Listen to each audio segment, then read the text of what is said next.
Hey guys, this is Adarsh and today we'll be talking about some additional points on the one-handed top palm.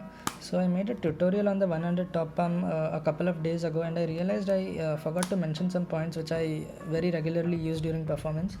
One of them is palming the top card off in the action of placing the deck on the table.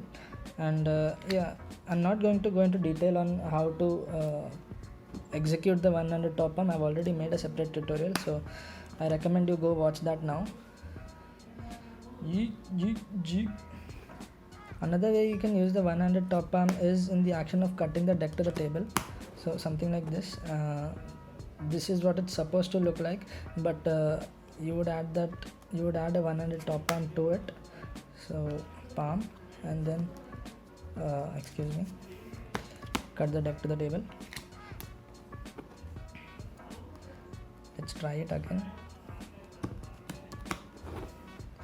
Now obviously try to not have windows, and a lot of people complain about having windows as if they don't have any control over it, but the truth of the matter is you have control over it. You just stop paying attention to it.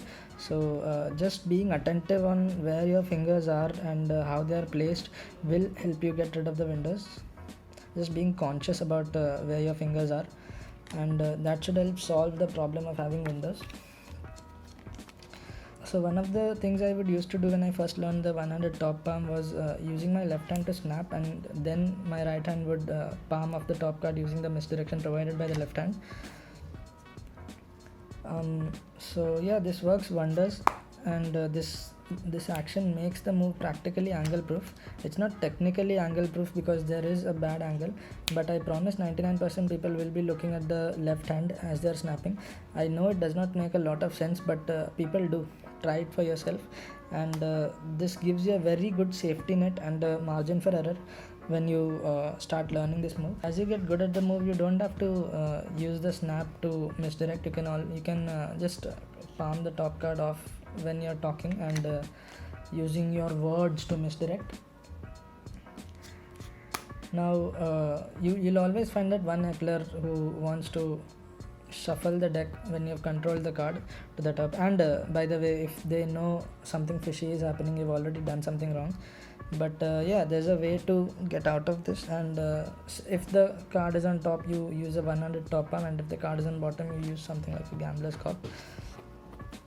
So yeah, now you can use your dirty hand to give the deck to be shuffled, but I don't think it really matters. A lot of people encourage the fact of using your dirty hand to give the deck to be shuffled, and there's a good point there where people would never assume you would use the dirty hand. So that is one thing, but as long as your body language does not convey that you're hiding something, I don't think it matters a lot.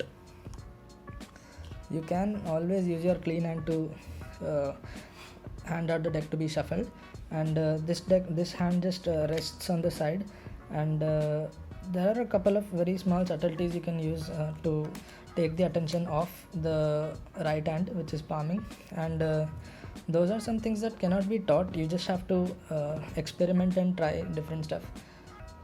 One thing I usually do is I look away when I'm giving the deck to be shuffled, and not on the other hand. Obviously, I just look sort of sideways, and that just puts all the focus on the ongoing action, which is giving the deck to be shuffled, and no one will ever look at the right hand. I think I've covered everything in my notes, so practice it well. And this is a very short video, and I'll keep making more videos as soon as I get such small tidbits of ideas. And as far as these small subtleties with body language and goes, it's not something I can teach you. It only comes with experience and performing a lot of times. So I'm sure you'll figure it out. And share this video if someone you know has a terrible top palm, and like this video, or else you're a terrible person. And